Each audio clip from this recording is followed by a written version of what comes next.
183. That's how many homes actually sold in Cambridge, Ontario last month, and the June prior to that, so a year ago, it was 156. And there was actually less inventory to choose from because new listings came down almost 10% from the year prior. Add to that, the typical Cambridge home actually sold for less than it did a year ago.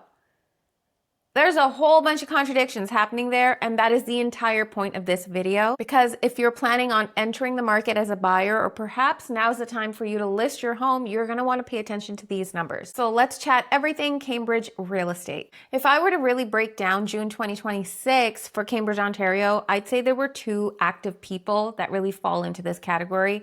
It's the buyer that's been circling Cambridge because they're priced out of areas like Guelph, definitely Milton, and maybe even other parts of that West GTA corridor, and you're looking in Cambridge. And then there's the seller who's been looking at the Cambridge market for the last couple of years and wondering if perhaps this is the opportunity to finally enter the market as a seller. While a lot of my videos do focus on the Greater Toronto Area and Guelph, and perhaps even Waterloo region as a whole, I had a couple of viewers actually reach out to ask for Cambridge-specific market updates, so this video is for you. I'll definitely walk you through the listings, who actually has leverage right now, because that's what's going to matter with how you apply this to your specific situation. And you'll definitely want to know how long things are taking to sell.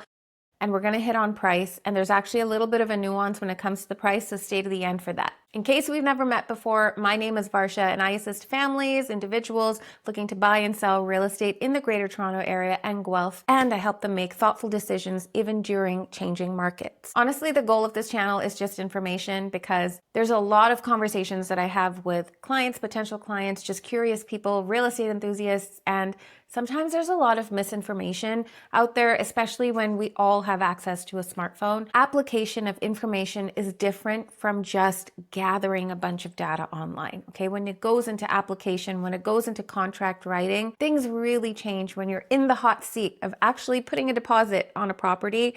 And perhaps this advice, some of this information here, can actually be a tool for you to make much more informed decisions. So quickly, because I think Cambridge actually confuses some people, let me just talk to you about the dynamics, okay? The orientation of Cambridge as a whole. Cambridge, Ontario is not one town. It's actually three that were stitched together in 1973. So you've got Galt, which is sort of the big one. It's got those historic buildings, the larger lots, the big lush trees. It's a much larger portion of Cambridge as a whole. Historic. And then you've got Preston, and Preston sort of leans more towards Kitchener. And you've got Hespeler, which is kind of like that vibrant community that everyone speaks of, and it's also closer to that 401 corridor. Each of them actually have their own feel. Some of them even have their own main streets. So it's a different vibe when you invest in those pockets, like Galt versus Hespeler versus Preston. So if we're gonna look at averages for all of Cambridge, which we probably were going to here as well, I also would encourage you to go a little bit deeper to know exactly where it is that you want to lay your roots when you're looking to make a purchase, because that will change what your purchase price, what your average is, what the numbers you're looking at. To give you a little bit of where growth is headed, in 2016, Cambridge population per the census was sitting at 134,000 people. And then in 2021, it has gone to 144,000. Estimates now are putting it closer to the 170,000. And those are large increments, okay? It is growing. It's growing. In fact, it's the second largest city in Waterloo region. Cambridge sits within Waterloo region as a whole. And feel free to go and look at a couple of videos on my channel which talk about Waterloo region, as well as picking between, say you're going to invest in Guelph versus Waterloo. There's a video right there for you. The 401 runs right on top of Cambridge, and so if you're going along that 401 corridor, there are communities in Cambridge that make more sense from an affordability standpoint for folks who are priced out of Milton. Milton is probably about a half an hour from Cambridge on a good day. Mississauga, another 45 minutes. You've got the Ion rail system extension that's coming into Cambridge, and I think construction for that is slotted for 2028. And there's even the GO bus service to Cambridge. You're looking at a city that's still kind of becoming, that's trying to keep up with its growth, that's investing in some infrastructure. It's happening. That's giving you a little bit of context to what the city of Cambridge is as a whole.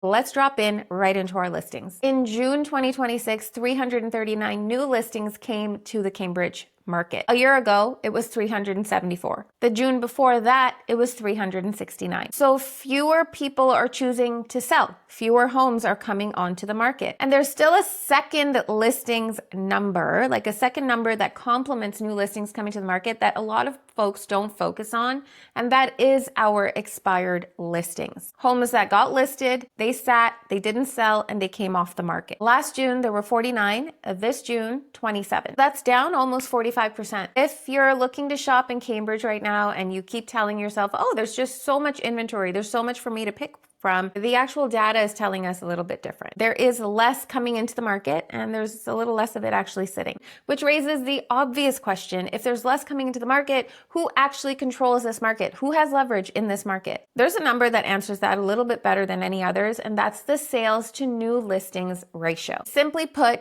it's of every 100 homes that enter the market in a given month, how many of them actually sell. In June 2025, so the year prior in Cambridge, that number was sitting at about 41.7%. In June 2024, it was sitting at just over 47%. This current June that we just saw, June 2026, 54%. When that number starts rising, buyers then start competing and sellers start getting their footing, like their strong footing again. So we're sitting at about 54% in the city of Cambridge for June 2026.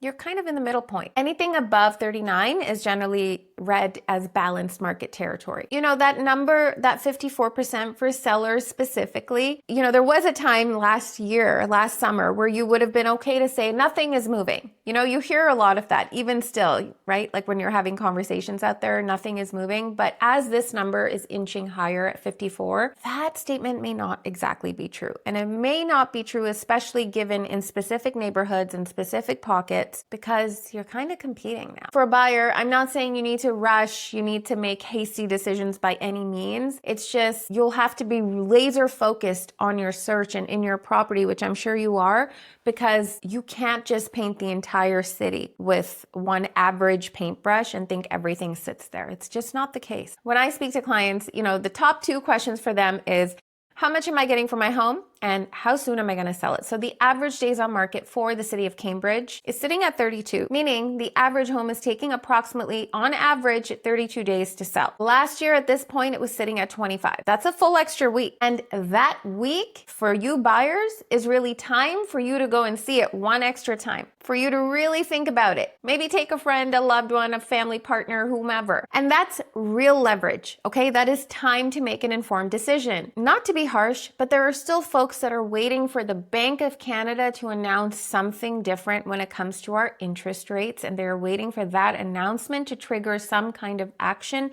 in them to move forward. Okay, on July 15th, the Bank of Canada held again, and the overnight rate is sitting at 2.25%. That is the sixth hold in a row, meaning it has been at this level since October 2025. They're not coming to rescue with a cut this summer. It's just not happening. So if you're a buyer, your leverage right now is not cheaper money. It is time. It is a seller who is being reasonable and willing to negotiate, willing to talk out the terms. There is a little bit of, what do they say? Is it quid pro quo? I could be so wrong here, but you know, it's like a little bit of give and take. It is real negotiation, like real skill sets are being put to test in action in this market. How badly do you want it? There's an opportunity to get creative with your terms. There's an opportunity to truly think about affordability, run your monthly math beyond just your mortgage payment. And this sort of leverage is really the kind that ends up disappearing as soon as market dynamics shift and we become seller favorable. This is the real leverage that you lose when things pick up again. So gently put, if you're waiting for the Bank of Canada to say something that's going to shift your perspective in a large way right now, I think you're waiting for the wrong thing. Okay, going back to June in Cambridge, 183 homes sold. There were 339 new listings, and the sales to list price ratio came in at 98.5%.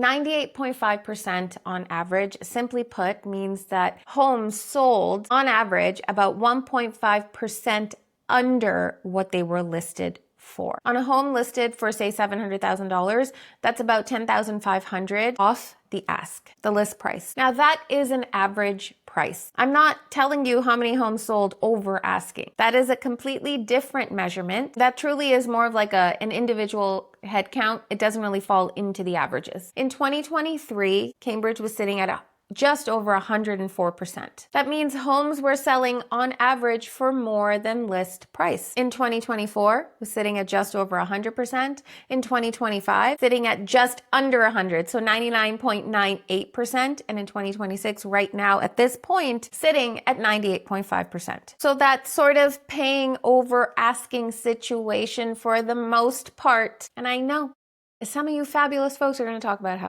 how it's listed low just to say it's sold over asking. I get it. There are strategies that are played in different regions that I can't talk about in every video. However, I can tell you that in terms of the averages, that selling over asking situation for the most part has leveled. So if a seller is listing their property at a price that made sense in 2022, you're waiting. You're waiting because that's not the market that you're in anymore. But let's go a little bit deeper there because I want to talk to you about the 3 separate segments within the market that you could perhaps fall into one of them. So let's talk about freehold properties, okay? Single family detached or freehold properties as a whole. There were 164 freehold sales for the month of June, and that's up 21.5% from the June prior. Freehold sales volume is up by 13%. And the average price for a freehold sale in June was roughly $748,000. 9 out of every 10 homes that traded in Cambridge last month was a house. Moving on to our second segment, condominiums. So there were 19 condo sales for the month of June, and that's down about 10%. Year to date, it's 113 sales, and that's down over 16%. And the year to date average condo price is sitting at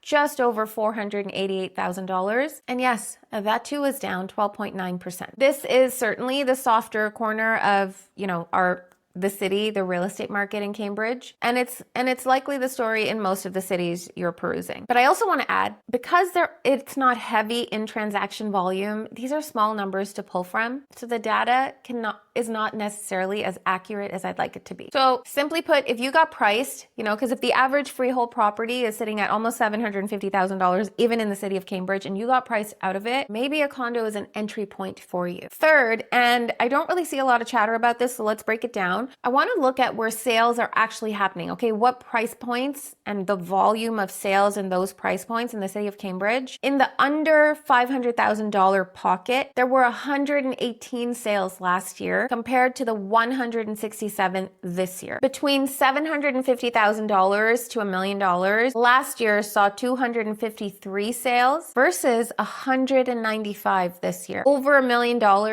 there were 104 last year and 76 this year. So the lion's share of Cambridge sales are happening under the $550,000 mark and went from about 14% to 21% in terms of volume. The share above 750,000 actually dropped from 42% to 34%. And I wanted to point that out because it's not the story that, hey, prices have fallen. Prices have adjusted, absolutely.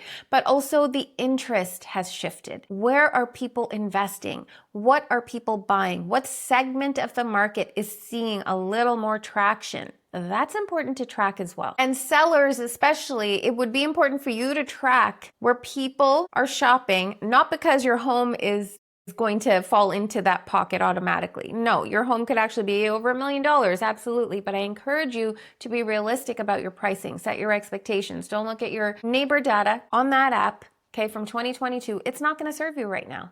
Okay, you're going to do yourself a disservice if you're serious about moving on in life. If you're serious about offloading your property and you're a seller, you have to price it right. You have to present it right. You have to pull out all the stops, okay, to attract the right buyer to come into your home and see the value that you hold on to in that house. Speaking of price, the median sale price for the city of Cambridge in June was sitting at $690,000. Last June, it was $728,000. That's down just over 5%. And so right now in this market, there are two things happening. The prices have come down, the sales volume has gone up, and both of those things can be true at the same time. And that's where that sort of pricing model that we looked at before, like what price pocket is actually moving, is important because more homes are moving, but more affordable, and I know I'm saying affordable with quotes, but more affordable homes are moving. And so if you are a move up buyer, I'm speaking to move up buyers specifically in this very minute, I'm going to encourage you to find the right mortgage broker and crunch some serious numbers and figure out if this is the right window for you to move on up.